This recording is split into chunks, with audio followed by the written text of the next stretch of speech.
All right, so it looks like we do need to study. We do need to study those special trig limits. So make sure you do study that. Okay, now again, I mean, eventually I want you to memorize all of those formulas, in which we will, hopefully. All right, but for now, you just do what you can. Do what you can to just kind of learn how to solve using algebraic steps. So people are kicking my stuff. I'm just losing it, losing my mind. All right.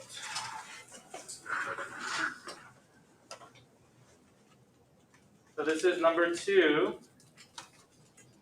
This is limit as x goes to 0, sine 2 3x. Okay, I noticed that some of you guys have a hard time with the notation as well too. Like when you see this, some of you guys don't realize that this is sine of 3x squared. So even though it's not there, you might want to practice putting a parenthesis around that. And cosine of x, so you might want to practice putting parenthesis around that one. And some of you guys didn't understand the meaning of sine square of 3x. So this means that we have sine 3x times sine 3x. You have 2 of those things. It's like having a power. All right. Over x squared means you have x times cosine x. I'm separating all of them like that. Do you understand that top is same thing as this part at the bottom? They're the same thing. But you want to rearrange this. It's like a puzzle. Like you want to kind of rearrange it, shift it, or modify something so that it kind of looks like one of our formulas on the board. So you see it, remember? Sine limit as x goes to 0, sine something over that same thing, it is equal to 1. Remember those formulas? All right, so you need to know those things, right? So I have it on the board right there so you guys can look at it. I want to separate this into each fraction. So you can separate this into x goes to 0, sine of 3x over x times sine of 3x over x times 1 over cosine of x. I hope everyone can see that it means the same thing as what you see on the top again. All right, this one is close, but we're not quite there yet. What's wrong with this? What are we missing? 3. We're missing 3. But I just can't put 3 there just because we're missing 3. How do we put 3 there? What trick do you need to use to put 3 there?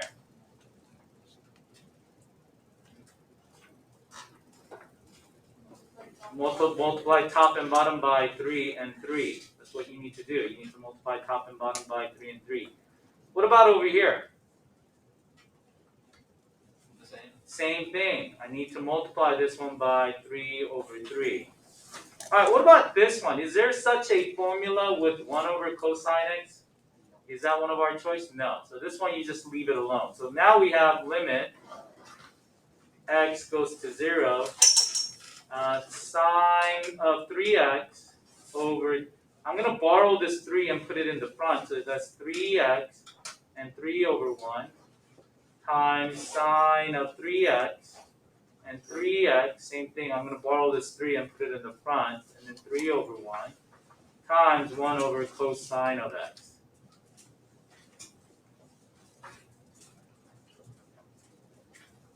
All right, very good. Now, why is it important to match these things up right here? It's like, what does this give you? 1. So that will be limit x goes to 0, 1 times 3 over 1. And this is also 1, right? This is 1 times 3 over 1. And then this is 1 over cosine of x. All right, now let's put everything together. We have a whole bunch of fractions, but if you put them together, what would it be? 9. It will be 3 times 3, which is 9 over cosine of x. All right, so we simplify this thing on the top with all of these steps to get to here, right? Can I use direct substitution now? Yeah. Yes. So what is it if you plug in 9 over cosine of 0? 9 over 1. 9 over 1, which is 9. All right, seems like you guys know like sine of 0, cosine of 0, but you also need to know sine of pi over 2 and cosine of pi over 2. Not only those things, you need to know like all of your special angles, like pi over 3, pi over 4, and all those things. All right? So I hope this thing answers your question. Okay, so any other questions?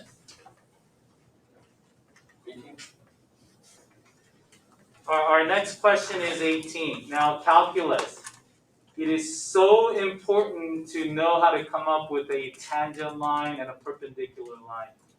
That is almost 100% that you're going to see on the AP exam. They'll always have it.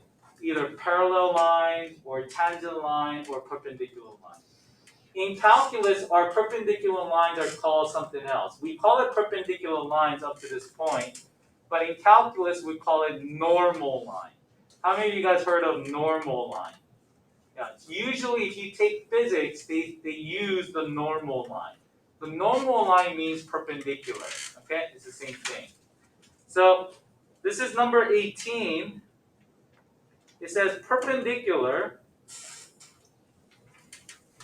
It's the same thing as a normal line, which is a perpendicular, right?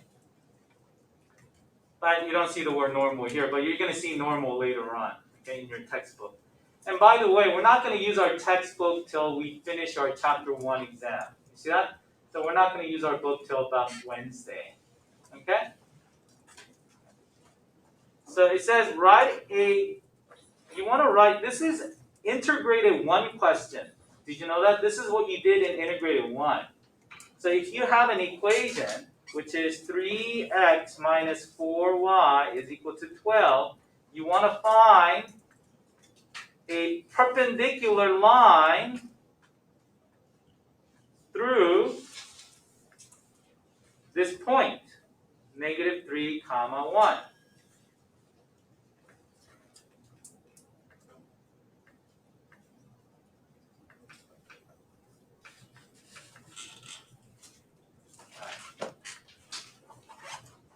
So first, I need to find a slope from here. Anybody know how to find the slope from this equation? Remember from integrated 1?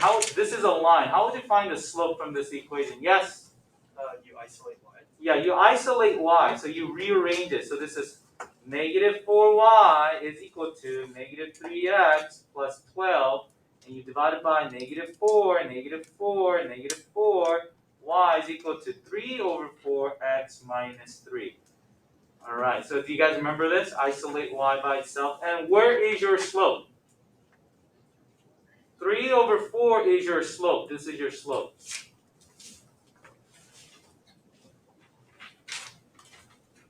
But we don't want this slope. We want a perpendicular slope to that line. So do you guys remember how to find a perpendicular slope if you have a 3 over 4? Again, this is an integrated 1 question. It's been a while. Anybody know how to find a perpendicular slope of that? Yes. You're like, oh. Don't you take the negative reciprocal? Yes, you take the negative reciprocal of that. So perpendicular slope of this is negative 4 over 3. That's your slope. All right, so I hope all of these things are coming back to you, okay? This is totally integrated 1 stuff, okay? But this thing is so important. We're going to use this throughout chapter 2. This is all we're going to use, okay? Finding the slope and finding the equation of a line. We're going to do that in calculus. So how do I find the equation of the line? We have a slope of this, a perpendicular slope of that. and we have a point at negative 3 comma 1. Do you guys remember point slope form? Yes. Alright, so point slope form, anybody know the point slope form equation or formula? Y minus y1 is equal to m times x minus x1. You need to know this formula. I mean, if you don't know it, I can guarantee you're going to memorize this by end of chapter 2.